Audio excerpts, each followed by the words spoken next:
I have a bunch of old vintage lenses, so I decided I would do a series kind of reviewing some of the old lenses, doing maybe a shootout with some old lenses versus new lenses.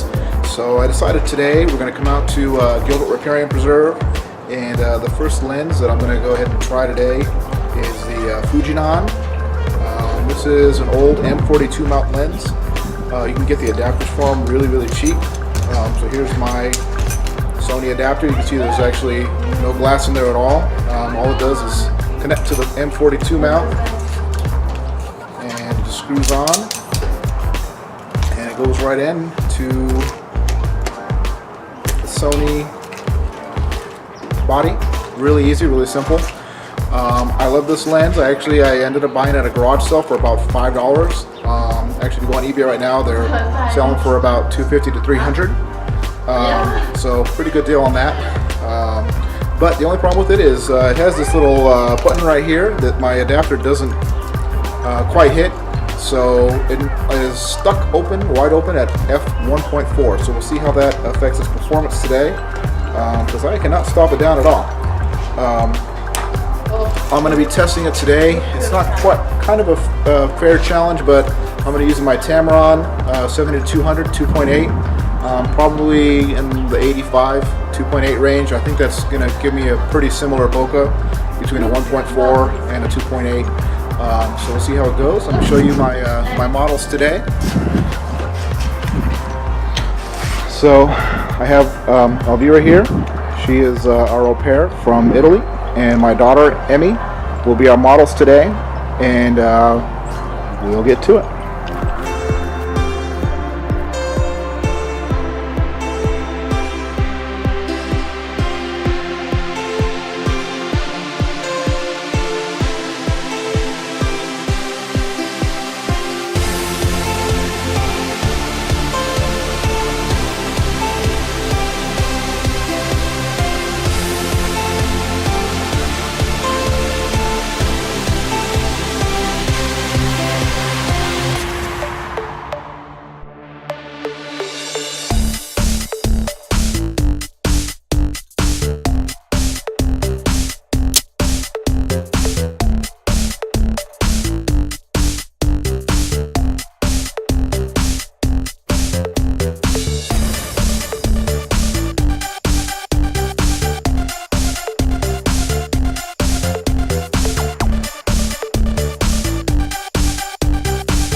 There's a part of me that was hoping that the Fujinon would win this challenge. I don't think it did. It's kind of soft throughout. Again, it was stuck open at f1.4, but even when she's the center of focus, you can see it's not really all that sharp. the Sony cameras have a cool feature in the EVF where you can turn focus peaking on in the EVF, and it never really picked up that it was in focus most of the time. It is 100% manual focus, which I don't have a problem with. I manual focus a lot in my photography. But the focus ring was a little bit stiff, which might be due to the age of the lens. I do love the colors. It seemed like it was a little bit warmer. Some of the tones was a little bit better.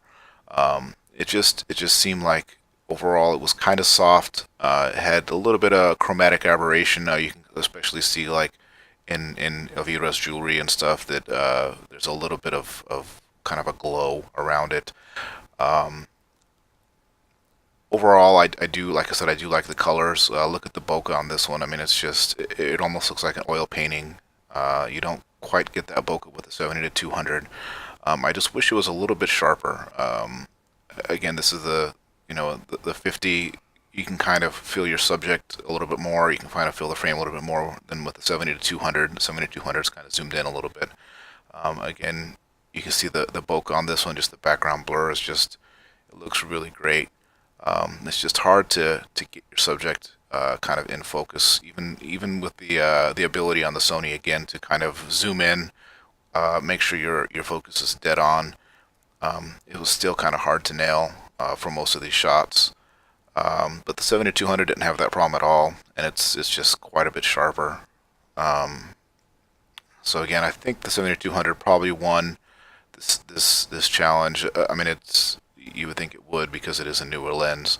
But the 50, I think it does have its place. Like I said, I do like the colors. I do like the background. If you can stand it being just a tad bit soft. If you want to see more videos like this, go ahead and hit that like and subscribe. And like I said, I have a huge collection, so we'll see what lens I bring out to test out next week.